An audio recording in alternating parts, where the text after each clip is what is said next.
Hey YouTube, Hunter Trucker here. Well, I finally got dispatched out of Phoenix. I left Phoenix for Calexico, California. Picked up a load and they're sending me back to Joplin with it, which I'm glad. It's like a 1,400 mile run for me. But I got to go there and they're going to switch out my Qualcomm with the PeopleNet. We're all going to PeopleNet, but since my Qualcomm's down, I can't send or receive emails. Everything else seems to be working, but since I can't receive or send emails, they're going to go ahead and switch it out to PeopleNet. They switched me from the fleet I was on to another fleet, which I don't really care as long as they keep me rolling. But I'm back in Phoenix. I left Phoenix, went to Calexico, picked up this trailer. But I got to bobtail to Calexico. That was fun.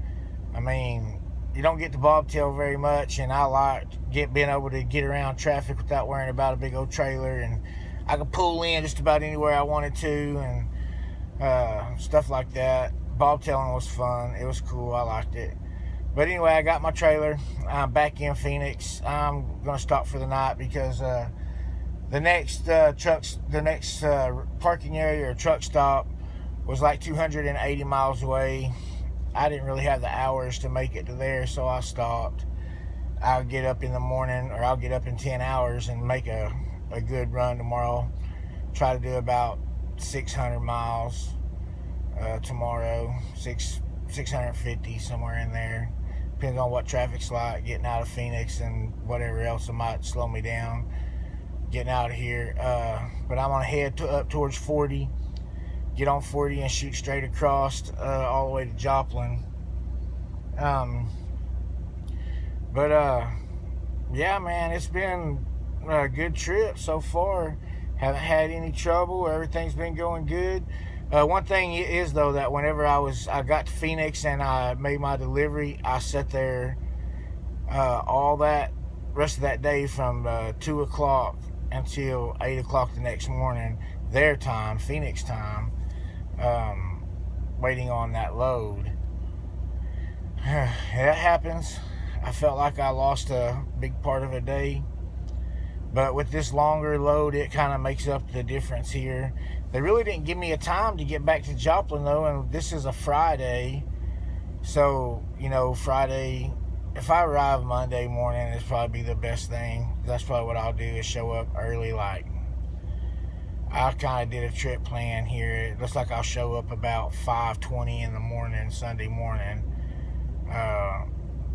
But, if it's 6 or 7, they probably wouldn't say nothing. They didn't give me a time, but they really, when I asked, what time you want me there, and he said, well, they gave me a load number, but I didn't get an order number because what I'm hauling is going to Pennsylvania, but the people in Pennsylvania hasn't called for it yet, so they don't really need it. So I'm just going to leave it there in Joplin, I guess, or maybe when they get my Qualcomm switched out with the PeopleNet, they'll give me this load on to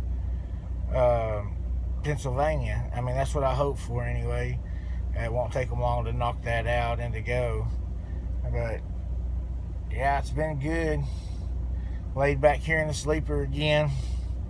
I spend a lot of time in the sleeper the last couple of days, it seems like, but I'm glad I got a little run today. I run like 480 miles or something like that. I ain't getting up and looking, but it's like 480 miles. But yeah, man, CFI's been good. I'm happy. I got 7-8 days and I'll be going home for a couple of days. I'm excited to go home. I got my wife's stuff all sent in to get her on the truck. She's a school teacher. Her summer break's coming up here in about 6 weeks, so Miss Hunter Trucker will be on the truck a few weeks there with me. And Little Hunter Trucker's my boy. He ain't little, though. He's bigger than I am. He wants to go out for a week or something with Dad, so looking forward to that. And CFI is good about they got that rider policy, so as long as they're over 12 years old and they approve them, they don't, I guess if they have records or something like that, they won't let them. But we do go into some secure yards and stuff where they're not allowed, but dispatch lets you know. And I'm working on getting my passport now so I can go into Canada. And if they don't have a passport, they can't go into Canada with them. You got to leave them somewhere, and you might not come out the same port of entry that you went into. So they're definitely gonna have to get their passport so that way they can run in with me. Because I'd hate to have to leave them at the port of entry there and have somebody come and get them or send them on a plane home just because they can't go into Canada. There's no guarantee I'll be coming out in that same spot. I wouldn't leave my wife or my son there anyway. It wouldn't matter. It'd turn into a big ordeal, and it'd be my fault because I already know this.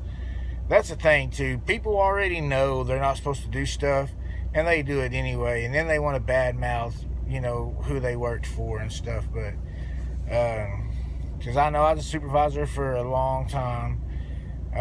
12 years, for 22 years in the oil field, 12 years of it I was a supervisor, and I know stuff got blamed on me. I never fired a guy for doing his job. I always fired them for not doing what they're supposed to do.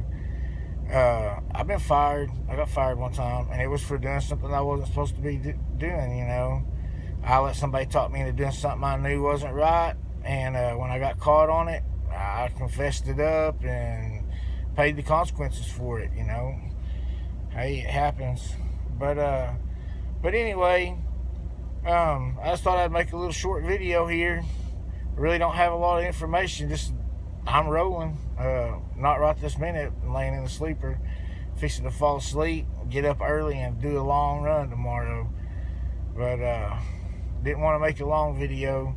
It's almost 7 minutes long. So, Hunter Trucker, I am out.